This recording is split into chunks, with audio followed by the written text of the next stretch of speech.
वाहेगुरु जी का खालसा वाहेगुरु जी की फतेह। हर साल पेहोवे के अंदर हमारे हिंदू भाई पंडितों से अपने पितरों की मुक्ति करवाने जाते हैं।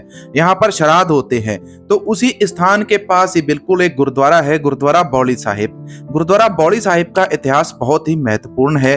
गुरु नानक साहेब जी बिक्रमी 1561 को इस स्थान पर आते हैं।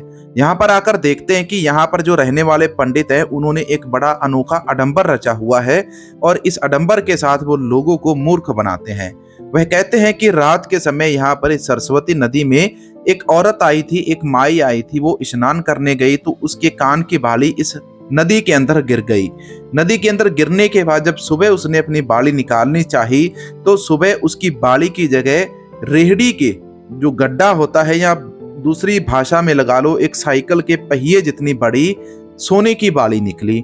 इस प्रकार से यदि कोई भी लोग यहाँ पर आने वाले जो लोग हैं वो यहाँ पर आकर दान पुण्य करेंगे तो उनके दान पुण्य का जो फल है वो इतना अधिक हो जाएगा।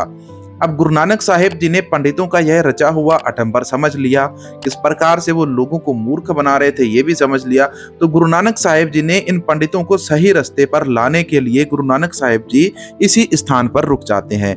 तो गुरु नानक साहेब जी इन पंडितों को समझाते हैं कि जिस प्रकार से तुम यहाँ पर नदी में बहा इन लोगों को समझाते हो कि इस प्रकार से अगर तुम प्रसाद डालोगे तो वो इतना बड़ा हो जाएगा, अगर दान पुण्य करोगे तो वो कितना गुना बढ़ जाएगा। तो ऐसे में यदि तुम पंडित लोग यहाँ पर जो पाप कर रहे हो, जो लोगों को झूठ बोलकर अपने बहकावे में ले रहे हो, तो सोचो कि तुम्हारा जो पाप है वो कितने अधिक परसेंट बढ़ जाएगा।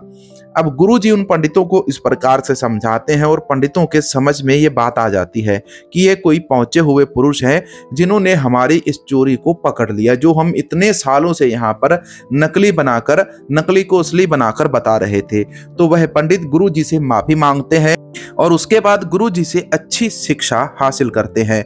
गुरु नानक साहेब जी इस स्थान पर काफी लंबा अरसा रुके रहे।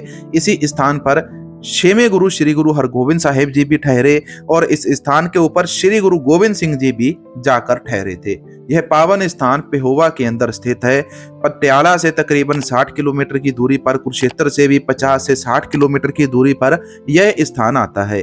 तो आज के वीडियो में आपको हमने इस स्थान के दर्शन कराए और इस जगह का इतिहास भी बताया, और साथ में हमें यह भी शिक्षा मिलती है कि यदि हम सच बोलेंगे तो उसका हमें फायदा मिलेगा, यदि हम झूठ बोलेंगे तो उसका हमें कितना पाप मिलेगा, ये भी इस स्थान को देखकर उन पंडितों की साखी को समझकर हमें पता लग जाता है।